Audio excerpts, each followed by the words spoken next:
जय हिंद साथियों, मैं आपका दोस्त नीरज कुमार सैनी आप सभी लोगों के साथ जुड़ चुका हूं आपके अपने यूट्यूब चैनल सैनिक क्लासेस में।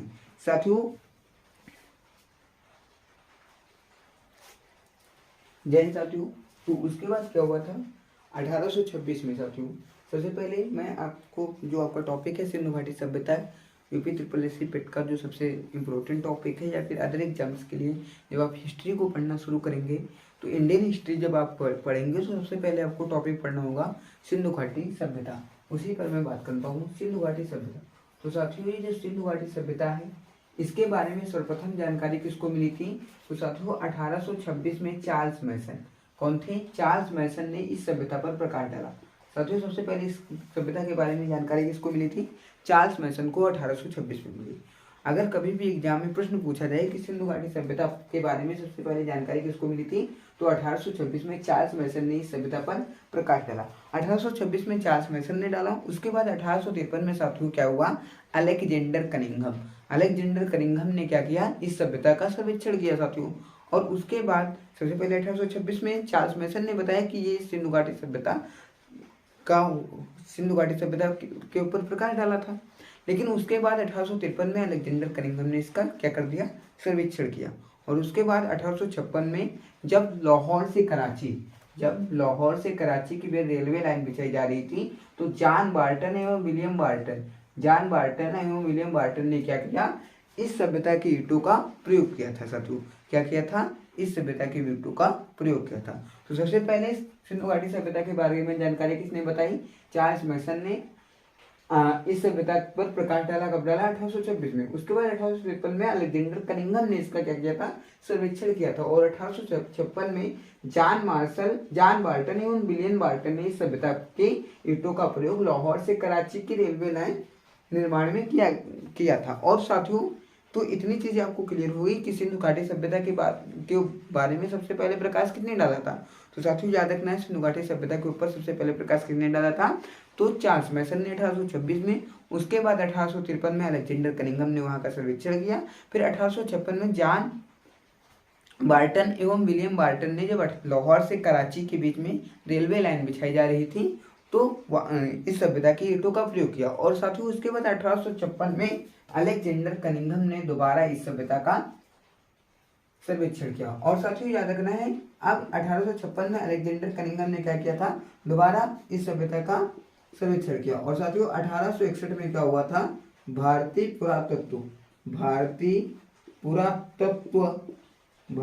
पुरातत्व विभाग की क्या हुई थी? स्थापना की गई। यानी कि 1861 में क्या हुआ साथियों? भारतीय पुरातत्व विभाग ASI यानी भारतीय पुरातत्व विभाग यानी कि ASI की स्थापना कर दी गई। अब साथियों अच्छा भारतीय पुरातत्व विभाग क्या होता है या पुरातत्व विभाग क्या होता है? तो साथियों पुरातत्व विभाग वह विभाग होता है जो पुराने जमाने की जितनी भी ऐतिहासिक वस्तुएं हैं उनके बारे में जानकारी एकत्रित करता है और उनके बारे में हमको जानकारी देता है। उसे क्या कहते हैं? भारतीय पुरातत्व विभाग। तो 1861 में क्या हुआ? भारतीय पुरातत्व विभाग की स्थापना की गई। और उस समय भारत में गवर्नर जनरल कौन थे? Lord Curzon. साथियों उस समय भारत में गवर्नर जनरल कौन थे? Lord Curzon. और अगर साथियों पूछा जाए कि भारतीय पुरातत्व विभाग का जनक किसे माना जाता है, तो साथियों याद रखना अलेक्जेंडर कनिंघम को। साथियों किसको माना जाता है? अलेक्जेंडर कनिंघम को। तो इतनी बातें आप लोगों को क्लियर हो गई होंगी। सबसे पहले आप लोगों को याद रखना है 1826 में सबसे पहले इस सभ्यता के ऊपर किसने प्रकाश डाला? चार्ल्स मैसन ने। 1853 में अलेक्जेंडर कनिंघम जी आए, उन्होंने इस सभ्यता का सर्वेक्षण किया। फिर 1826 के बाद 1853 में आए थे अलेक्जेंडर कनिंघम जी और उन्होंने इस सभ्यता का क्या किया था? सर्वेक्षण किया। और 1853 के बाद 1856 ही जैसे साथियों लागू होता है। उस समय दो लोग रहते हैं, जॉन बार्टन एवं विलियम बार्टन ने इस सभ्यता की ईंटों का प्रयोग कहाँ पर किया था? लाहौर से कराची के बीच रेलवे लाइन के निर्माण में किया। फिर उसके बाद 1856 में क्या हुआ? अलेक्जेंडर कनिंघम ने इस सभ्यता का दोबारा सर्वेक्षण किया।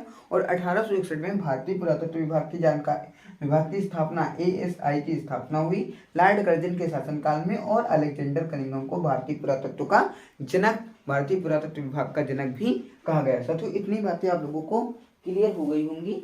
बढ़ता हूं आगे। साथियों आप लोगों को अपने नोट्स भी प्रिपेयर कर लेना है, क्योंकि आज की क्लास की आपको नोट्स बना लेने हैं और जैसे ही आपका एग्जाम है वैसे ही नोट्स को दोबारा रिवाइज करके एग्जाम को देने चले जाना है साथियों। तो आपको इतनी बातें क्लियर हो गई होंगी कि 1826 में सबसे पहले देखा गया था और 1861 में भारतीय पुरातत्व विभाग की स्थापना हो गई थी। फिर साथियों 1921 में क्या हुआ, सर जॉन मार्शल के नेतृत्व में दयाराम साहनी, साथियों किसने, Dayaram Sahni, sir John Marshall के नेतृत्व में दयाराम साहनी ने कहाँ की खोज कर दी, हड़प्पा नामक स्थान की खोज कर दी। तो साथियों सबसे पहले आपको याद रखना है 1921 में सर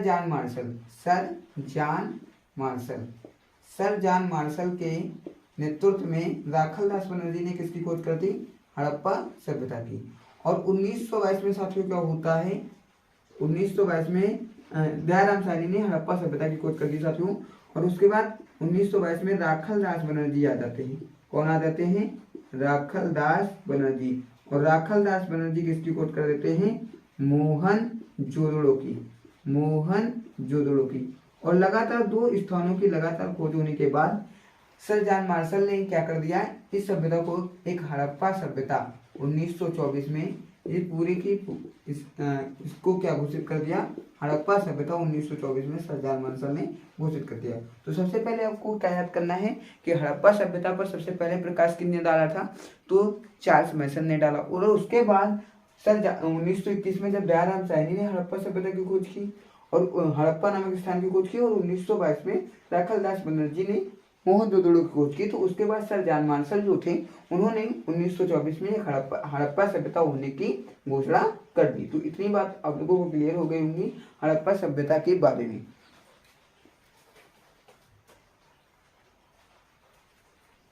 आगे साथियों आप लोगों को बात करनी है इस सभ्यता के विस्तार के ऊपर। तो साथियों इस सभ्यता का जो विस्तार था वो कहाँ पर था, तो साथियों इस सभ्यता का विस्तार भारत, पाकिस्तान और अफगानिस्तान में था। इस सभ्यता का विस्तार कहाँ था, भारत, पाकिस्तान और अफगानिस्तान जैसे देशों में ये सभ्यता फैली हुई थी। और साथियों इस सभ्यता का क्षेत्रफल लगभग 13 लाख वर्ग किलोमीटर था। इस सभ्यता का क्षेत्रफल जो था वो 13 लाख वर्ग किलोमीटर था। और साथियों याद रखना है विश्व की सबसे बड़ी सभ्यता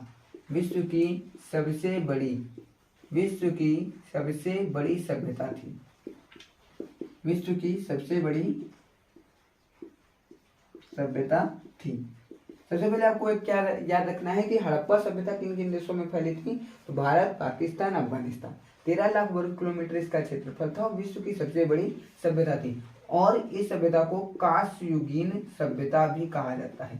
इस सभ्यता को कांस्ययुगीन सभ्यता कहते हैं। कांस्ययुगीन सभ्यता क्यों कहते हैं, इस सभ्यता को कांस्ययुगीन सभ्यता या ब्रोंज एज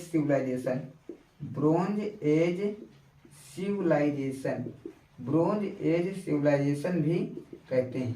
ये भी आपको याद रखना है। अगर कभी भी पूछा जाए कि हड़प्पा सभ्यता को किस कांस्ययुगीन सभ्यता में सम्मिलित करते हैं या नहीं करते हैं, तो यस सर, हड़प्पा सभ्यता को ब्रोंज एज सिविलाइजेशन भी कहा जाता है। तो सबसे पहले आपको याद रखना है कि हड़प्पा सभ्यता का विस्तार किन किन देशों में हुआ था, भारत, पाकिस्तान, अफगानिस्तान में। टोटल क्षेत्रफल कितना था, 13 लाख वर्ग किलोमीटर। विश्व की सबसे बड़ी सभ्यता और कांस्ययुगीन सभ्यता भी इसे कहा जाता है। अब साथियों मैं आगे बात करता हूँ हड़प्पा सभ्यता के सबसे उत्तरी बिंदु, दक्षिणी बिंदु, पश्चिमी बिंदु और पूर्वी बिंदु के बारे में। तो साथियों अगर बात किया जाए कि हड़प्पा सभ्यता का सबसे उत्तरी बिंदु क्या था, तो साथियों याद रखना है हड़प्पा सभ्यता का जो सबसे उत्तरी बिंदु था वो था मांडा, जो कहाँ स्थित है, जम्मू और कश्मीर में चिनाब नदी के किनारे। कहाँ पर, जम्मू और कश्मीर में चिनाब नदी के किनारे। तो हड़प्पा सभ्यता का सबसे उत्तरी बिंदु आप लोगों को याद रखना चाहिए क्या था, मांडा। और अगर पूछा जाए कभी भी हड़प्पा सभ्यता का सबसे दक्षिणी बिंदु बताओ, तो हड़प्पा सभ्यता का सबसे दक्षिणी बिंदु था वो था दैमाबाद जो परवरा नदी के किनारे साथियों स्थित है। कहाँ स्थित है, परवरा नदी की। अगर पूछा जाए कि हड़प्पा सभ्यता का सबसे पश्चिमी बिंदु बताओ, तो साथियों हड़प्पा सभ्यता का सबसे पश्चिमी बिंदु था सुतकांगे डोर। साथियों हड़प्पा सभ्यता का जो सबसे पश्चिमी बिंदु था वो था सुतकांगे डोर। हड़प्पा सभ्यता का सबसे पश्चिमी बिंदु क्या था साथियों? सूतकांगेडोर। अगर पूछा जाए हड़प्पा सभ्यता का सबसे पूर्वी बिंदु बताओ तो आलमगीरपुर। साथियों क्या था? आलमगीरपुर। आलमगीरपुर कहाँ स्थित था? हिंडन नदी के किनारे। हिंडन नदी के किनारे साथियों, इतनी बात आप लोगों को याद करनी है। हड़प्पा सभ्यता का सबसे उत्तरी बिंदु कभी भी एग्जाम में पूछा जाए तो मांडा जो चिनाब नदी के किनारे, दक्षिणी दहमाबाद परवाना नदी के किनारे, और अगर पूछा जाए पूर्वी तो आलमगीरपुर हिंडन नदी, और अगर पश्चिमी पूछा जाएगा तो सूतकांगेडोर। ये बताना है आप लोगों को। इतनी बात आप लोगों को क्लियर हो गई होगी। आशा करता हूँ कि सभी लोगों को इतनी बातें समझ में आ गई होंगी। अगर वीडियो अच्छी लग रही हो तो वीडियो को लाइक करें और ज़्यादा से ज़्यादा लोगों तक पहुंचाने का प्रयास करें, जिससे कि ये जो फ्री एजुकेशन का माध्यम है ज़्यादा से ज़्यादा लोगों तक चले और एक क्वालिटी एजुकेशन लोगों तक पहुंच सके। अगर साथियों मैं बात करूं ये हड़प्पा सभ्यता के समय निर्धारण की, तो साथियों नई एनसीईआरटी के अनुसार, यानी कि जो नई एनसीईआरटी बुक्स हैं उनके अनुसार जो हड़प्पा सभ्यता का समय है वो 2600 से 1900 बीसी के बीच में माना गया है। यानी कि जो नए एनसीईआरटी बुक्स हैं उनके अनुसार अगर मैं हड़प्पा सभ्यता के समय की बात करूं तो वो 2600 बीसी से 1900 बीसी के बीच में माना गया है। अगर मैं पुरानी एनसीईआरटी की बात करूं तो पुरानी एनसीईआरटी 2350 बीसी से 1750 बीसी, और अगर मैं बात करूं सारगोन अभिलेख तो सारगोन अभिलेख के अनुसार जो हड़प्पा सभ्यता है 3250 से 2750 बीसी में डेवलप हुई थी। तो साथियों इस चीज को आपको इम्पोर्टेंट की श्रेणी और स्टार लगाकर नोट कर लेना है, क्योंकि ये क्वेश्चन भी पेपर में छपने वाला क्वेश्चन बन सकता है कि हड़प्पा सभ्यता नए एनसीईआरटी के अनुसार 2600 से 1900 बीसी, पुरानी एनसीईआरटी के अनुसार 2300 से 2350 से 1750 बीसी, और अगर सारगोन अभिलेख के अनुसार पूछा जाएगा तो 3250 से 2750 बीसी। अब साथियों हम आगे बढ़ते हुए अब हड़प्पा सभ्यता में जितने भी स्थान खोजे गए थे अब उन स्थानों से क्या चीजें मिली, उन सारी चीजों के बारे में आगे हम डिस्कस करेंगे इसी वीडियो में। आगे साथियों आप लोगों को बारी बारी से एक एक स्थान के बारे में बताया जाएगा और वहां से जितनी भी चीजें उत्खनन हुई थी उन सारी चीजों के ऊपर मैं डिस्कस करूंगा। और साथियों सबसे पहला स्थान आप लोगों को याद रखना है हड़प्पा। हड़प्पा जो स्थान है साथियों सिंधु घाटी सभ्यता का सबसे पहला खोजा गया स्थान है। कब खोजा गया था? 1921 में। याद रखना है किसके द्वारा? दयाराम साहनी के द्वारा। अगर साथियों पूछा जाए कि इसकी वर्तमान स्थिति बताइए, पूछा जाए किस नदी के किनारे था, तो हड़प्पा सभ्यता, अगर प्रश्न कभी भी एग्जाम में पूछा जाता है कि हड़प्पा जो था, हड़प्पा किस नदी के किनारे था, तो हड़प्पा किस नदी के किनारे था साथियों? रावी नदी के किनारे था। किस नदी के? रावी नदी। और सबसे पहले 1921 में इसी को खोजा गया था। और हड़प्पा से क्या क्या मिला था साथियों? तो एक 837 कब्रिस्तान मिला था, विदेशी की कब्र मिली, इक्का गाड़ी मिली और श्रृंगार पेटिका स्वास्तिक चिन्ह। अगर साथियों सबसे पहले पूछा जाए कि स्वास्तिक चिन्ह का सर्वप्रथम परिणाम हड़प्पा सभ्यता के स्वास्तिक चिन्ह सिंधु घाटी सभ्यता के किस स्थान से मिला, तो हड़प्पा सभ्यता। क्या याद रखना है साथियों? हड़प्पा सभ्यता। अगर पूछा जाए कि स्वास्तिक चिन्ह सिंधु घाटी सभ्यता के किस स्थान से मिला था, तो हड़प्पा सभ्यता और श्रमिक आवास भी मिला। तो सबसे पहले इस चीज को मैं रिवाइज करूंगा। सबसे पहले आप लोगों को याद रखना है कि सिंधु घाटी सभ्यता जो हड़प्पा है, हड़प्पा स्थान है, उसकी खोज कब की गई थी? 1921 में। मोंटगोमरी जिला पाकिस्तान, मोंटगोमरी जिला सिंध प्रांत पाकिस्तान में पड़ता है। इसकी खोज किसके द्वारा की गई थी? दयाराम साहनी के द्वारा। यहाँ से क्या क्या मिला था आपको? तो वहां से मिला था आपको श्रृंगार पेटिका मिली होगी, इक्का गाड़ी मिली, विदेशी की कब्र मिली, 837 कब्रिस्तान मिला आपको, और यहाँ से आप लोगों को याद रखना स्वास्तिक चिन्ह मिला है और श्रमिक आवास भी मिला है। इसी के साथ जो हड़प्पा नामक स्थान है इसके बारे में सारी चीजें डिस्कस कर ली है। साथियों अगला जो स्थान आता है हड़प्पा के बाद वो आता है मोहनजोदड़ो। मोहनजोदड़ो। और मोहनजोदड़ो की खोज कब की गई थी? तो साथियों मोहनजोदड़ो की खोज 1922 में की गई। किसके द्वारा? राखल दास बनर्जी के द्वारा। राखल दास बनर्जी के द्वारा मोहनजोदड़ो की खोज कब की गई? 1922 में राखल दास बनर्जी के द्वारा। अगर वर्तमान स्थिति से प्रश्न पूछा जाए कि मोहनजोदड़ो की वर्तमान स्थिति बताइए, तो सिंध प्रांत लड़काना जिला, सिंध प्रांत के लड़काना जिले में ये स्थित है साथियों। और इसकी खोज कब की गई थी? 1922 में। मोहनजोदड़ो जो है, मोहनजोदड़ो का अगर सिंधी भाषा में अर्थ बताया जाए, सिंधी भाषा में अर्थ, तो सिंधी भाषा में इसका अर्थ है मृतकों का टीला, मृतकों का टीला। अगर मोहनजोदड़ो का सिंधी भाषा में आज पूछोगे तो क्या होगा, मृतकों का टीला। तो साथियों सबसे पहले आप लोगों को याद रखना है कि सिंधु घाटी सभ्यता में जो सबसे पहला स्थान खोजा गया वो कौन खोजा गया, हड़प्पा। और हड़प्पा के बाद अगर साथियों सबसे बड़ा स्थान पूछा जाएगा तो क्या बताओगे, मोहनजोदड़ो। और मोहनजोदड़ो का सिंधी भाषा में अर्थ क्या होता है, मृतकों का टीला। साथियों आगे हम लोग कवर करेंगे मोहनजोदड़ो। तो मोहनजोदड़ो से क्या क्या मिला साथियों, तो सबसे पहले आप लोगों को याद रखना है विशाल स्नानघर प्राप्त हुआ था। सर जॉन मार्शल ने इसने तत्कालीन विश्व की आश्चर्यजनक इमारतों में से एक कहा। और सर जॉन मार्शल ने विशाल स्नानघर के बारे में क्या बताया कि ये तत्कालीन विश्व की जितनी भी इमारतें थी उन इमारतों में, तत्कालीन विश्व की आश्चर्यजनक जितनी भी इमारतें थी उनमें से एक का। वहां से महाविद्यालय के साक्ष्य मिले, हाथी के कपड़े का साक्ष्य मिला, नर्तकी की मूर्ति, पुरोहित राजा की मूर्ति मिली। साथियों आप लोगों को नोट्स भी सीधे कवर करते रहना है, जिससे कि साथियों आप लोग जब भी प्रिपरेशन करने के बाद एग्जाम देने जाएं तो आप लोग अपने नोट्स एक बार देख के चीज़ों को रिवाइज कर लें, और जिससे कि आपको एग्जाम में सफलता 100% मिलेगी साथियों। और मैं बताना चाहता हूँ साथियों, मंजिल उन्हें मिलती है जिनके सपनों में जान होती है, मंजिल उन्हें मिलती है जिनके सपनों में जान होती है, पंख से कुछ नहीं होता, हौसलों की उड़ान होती है। और साथियों इस बार इस तैयारी में अपनी अपनी माँ से वादा करना है साथियों कि माँ अब साड़ी तो हम ही लाएंगे, और सिलेक्शन के बाद।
साथियों अगला नाम आप लोगों को याद रखना है धौलीवीरा।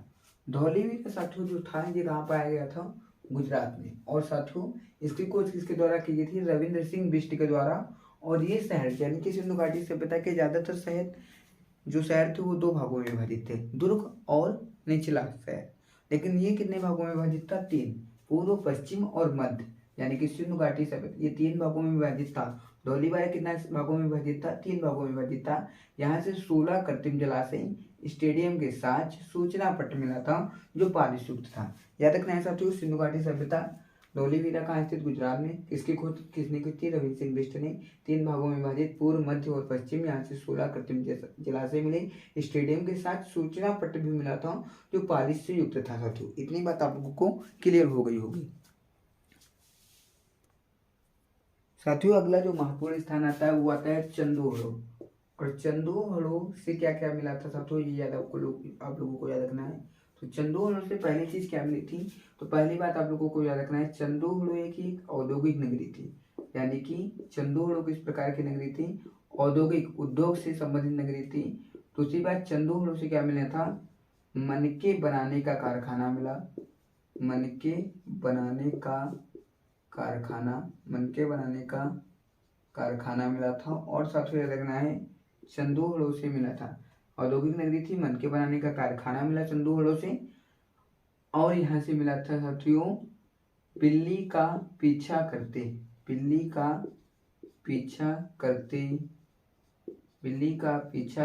हुए कुत्ते के पाँव के साक्ष्य मिले। साथियों बिल्ली का पीछा करते हुए कुत्ते के पाँव के साक्ष्य, या फिर बिल्ली का पीछा करते हुए कुत्ते के साक्ष्य मिले। साथियों ये याद रखना है हम लोगों को। सबसे पहले चंदोहड़ो के बारे में क्या याद रखना है, ये एक औद्योगिक नगरी थी, मनके बनाने का कारखाना मिला और कुत्ते का पीछा करते हुए बिल्ली के साक्ष्य भी मिले थे। साथियों आगे हम बात करेंगे नगर नियोजन। तो नगर नियोजन में सबसे पहले आपको याद रखना है कि यह विश्व की प्रथम नगरीय सभ्यता थी। यह अपने विशिष्ट नगर नियोजन के लिए प्रसिद्ध थी। यानी कि विश्व की सबसे प्रथम नगरीय सभ्यता थी और विशिष्ट नगर नियोजन के लिए प्रसिद्ध थी। यहाँ के जो नगर थे वो दो भागों में विभाजित थे, पहला दुर्ग, दूसरा निचला नगर। और सड़कें एक दूसरे को समकोण पर काटती थी। यानी कि यहाँ की जितनी भी सड़कें थी वो एक दूसरे को किस कोण पर काटती थी, समकोण। शहर ग्रिड पद्धति पर आधारित थे। एक घर में 3 से 4 कक्ष, आंगन और रसोई घर होता था। उन्हें सीढ़ियों का ज्ञान था। कुछ घरों से कुओं के साक्ष्य भी मिलते हैं। उत्कृष्ट जल निकास प्रणाली विकसित थी। यानी कि यहाँ की जो जल निकास प्रणाली थी वो कैसी थी, बहुत ही उत्कृष्ट जल निकास प्रणाली थी। सामान्यतः यानी कि यहाँ के लोग जो थे वो पक्की ईंटों का प्रयोग किया करते थे और जो ईंटों का अनुपात रहता था वो 4:2:1 के अनुपात में होता था।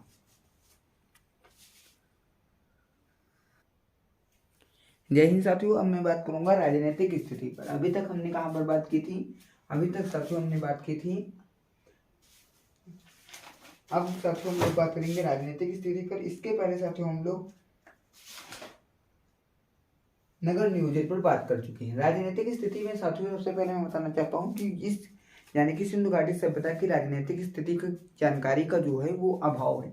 सिर्फ इतनी जानकारी ही कि संपूर्ण सिंधु घाटी सभ्यता में एक ही प्रशासनिक व्यवस्था का शासन था और सामाजिक स्थिति जो थी वहां पर ज्यादातर मात्र सत्तात्मक समाज था। ज्यादातर मणि मूर्तियां भी माता से संबंधित मिली थी। मात्र सत्तात्मक समाज था और संयुक्त परिवार था। समाज जो था वो 4 भागों में विभाजित था, पुरोहित, व्यापारी, किसान और श्रमिक। सिंधु घाटी सभ्यता के समाज को कितने भागों में विभाजित किया जा सकता था, पुरोहित, व्यापारी, किसान और श्रमिक। बड़ी मात्रा में मातृ देवी की मूर्तियां मिली। जो लोग शांति प्रिय थे, पुरुष और महिलाएं श्रृंगार करती थी व जवाहरात पहनती थी। लोग शाकाहारी व मांसाहारी भोजन करते थे। शतरंज व मुर्गी की लड़ाई इनके प्रिय खेल थे। यानी कि यहाँ के लोग जो थे वो शाकाहारी और मांसाहारी भोजन किया करते थे और शतरंज और मुर्गे की लड़ाई जो थी यहाँ के इनके प्रिय खेल थे। अंतिम संस्कार की 3 विधियां थी, पूर्ण समाधान, आंशिक समाधान और दहन। आत्मा व पुनर्जन्म में विश्वास करते थे। लोथर से 3 व कालीबंगा से 1 युग्मित समाधान की भी प्राप्ति होती है। साथियों इतनी चीजें आप लोगों को सामाजिक स्थिति में याद करके जानी ही एग्जाम पॉइंट ऑफ व्यू से काफी महत्वपूर्ण है। साथियों अगर मैं बात करूं धार्मिक स्थिति में, तो साथियों यहाँ के लोग जो थे वो प्राकृतिक बहुदेववाद में विश्वास करते थे। पुरुष व महिला देवताओं को पूजते थे। यानी कि यहाँ भी जो लोग थे वो पुरुष व महिला देवताओं को पूजते थे। मंदिर का साक्ष्य नहीं मिला। कालीबंगा से हवन कुंड के साक्ष्य मिले हैं। या यहाँ वृक्ष पूजा, लिंग पूजा व योनि पूजा में भी विश्वास रखते थे। दान व योग का साक्ष्य मिला। मोहनजोदड़ो से एक मुहर मिली जिस पर आदि शिव का चित्रण है, जिसे सर जॉन मार्शल ने इसे पशुपतिनाथ कहा है। तो चीजें आप लोगों को याद रखना है कि धार्मिक स्थिति कैसी थी, प्राकृतिक बहुदेववाद में विश्वास करते थे, पुरुष व महिला देवताओं को पूजते थे। मंदिर का साक्ष्य नहीं मिला है। कालीबंगा से हवन कुंड का साक्ष्य मिला है। या वृक्ष पूजा, लिंग पूजा व योनि पूजा में विश्वास करते थे। ध्यान व योग का ज्ञान था। मोहनजोदड़ो से एक मोहन मिली है जिस पर आज शिव का चित्रण है। सर जॉन मार्शल ने इसे पशुपतिनाथ कहा है साथियों।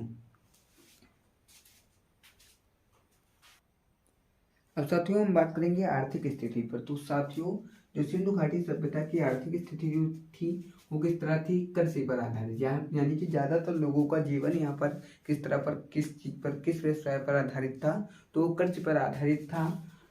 गेहूं, सरसों तथा चावल के साक्ष्य मिलते हैं। यहाँ से गेहूं, सरसों तथा चावल की फसलें उगाई जाती थी। रंगपुर से साथियों चावल के साक्ष्य मिलते हैं। और धौलीवीरा से जलाशय के साक्ष्य मिलते हैं। यह पशुपालन भी करते थे। विदेशी व्यापार होता था। वस्तु विनिमय प्रणाली प्रचलित थी। सोने व चांदी का प्रयोग होता था और कपास की खेती की जाती थी। और ये लोग लोहे से परिचित नहीं थे। तांबा और टिन को मिलाकर कांसा का निर्माण करते थे। साथियों सबसे पहले मैं आर्थिक स्थिति पर बात करता हूँ इनकी। तो सिंधु घाटी सभ्यता के लोग जो थे वो कृषि आधारित अर्थव्यवस्था के तहत चलती थी, यानी कि उनकी जो अर्थव्यवस्था की मेन रीढ़ की हड्डी थी वो क्या थी, उनकी कृषि, यानी कि कृषि आधारित अर्थव्यवस्था पर वो लोग चलते थे। गेहूं, सरसों तथा चना के साक्ष्य मिले हैं। रंगपुर से चावल के साक्ष्य मिले तथा धौलीवीरा से जलाशय की। या पशुपालन भी करते थे। विदेशी व्यापार होता था। वस्तु विनिमय प्रणाली प्रचलित थी। सोने व चांदी का प्रयोग होता था। कपास की खेती की जाती थी। लोहे से परिचित नहीं थे। यहाँ के लोग जो थे वो लोहे से परिचित नहीं थे। तांबा और टिन को मिलाकर कांसा का निर्माण करते थे। यहाँ की लिपि बहुत चित्रात्मक लिपि थी जो अभी तक पढ़ी नहीं जा सकी है।